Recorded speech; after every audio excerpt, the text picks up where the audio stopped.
Now, can order and peace be restored to Libya? An international conference was held earlier last week in Palermo. The internationally backed Prime Minister and the rebel general who controls much of the east of the country were both there. They shook hands. There was talk of elections next year. Western governments promised to support them. So how realistic is all this? Dr Aly Abuzaakouk was Libya's foreign minister after the 2011 revolution. He's now president of the Libyan American Public Affairs Council in Washington. How can you run, even by the end of next year, elections in areas where there is no security? I am from Benghazi. I can't go there. I can't vote. I can't even run for an office there because Benghazi and Derna, both of them, are now besieged and controlled by so-called General Haftar, whom I consider to be an outlaw of the Libyan state. You mentioned General Haftar, of whom you are clearly critical. He controls much of the east of Libya at the moment, you would presumably acknowledge. He says that he is committed to supporting the UN plan for Libya. Can you take him at his word?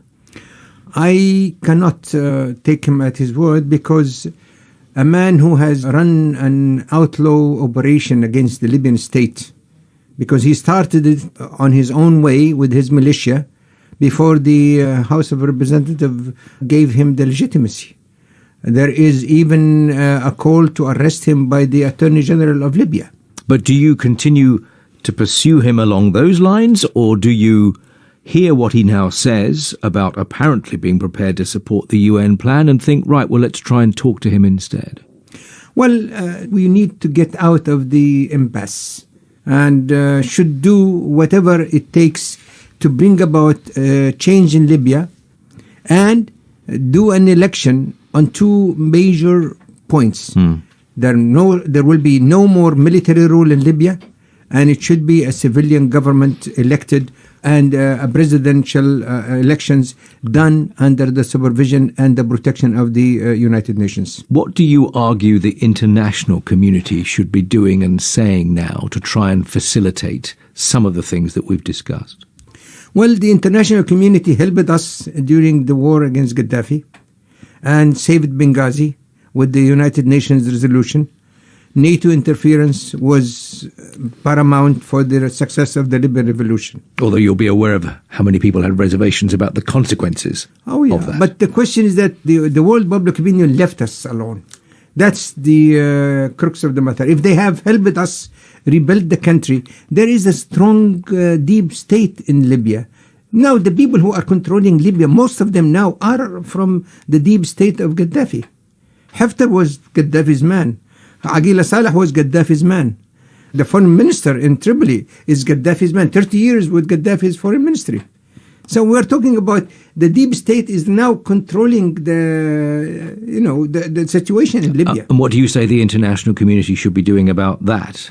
Well, in many ways, if they help us bring about a good election, that will be the best way out. And then I can assure you that all the crimes that were committed should not be forgotten. It's not maybe the priority now to really tackle them, but should not be forgotten. South Africa did not forget the crimes that were committed.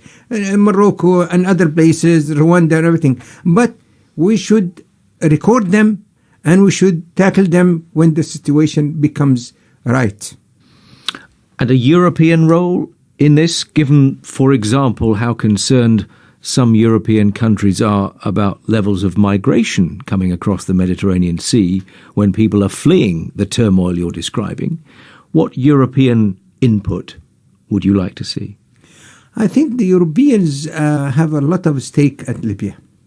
We have to come to grips that should be a solution, not based on the military dictatorship of Mr. Haftar, but on a country that can elect its own leadership, regardless of whoever. The election should be open to all.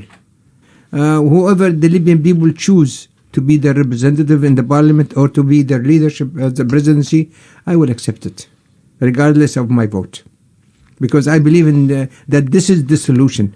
If we do not solve it democratically, the only other way is the Haftar way, which I don't believe in it. and I don't think that the Libyans deserve it. And if we have this conversation again in 2 years' time, where do you think your country will be? I hope that in 2 years' time, God willing, that both of us will be alive. We will talk together in Tripoli or in Benghazi. Dr Aly Abuzaakouk, who was Libya's foreign minister after the 2011 revolution, it struck me listening to that there are two themes there that we've talked about in other contexts earlier in the programme: migration and how you deal with past crimes committed at state level. Bruno?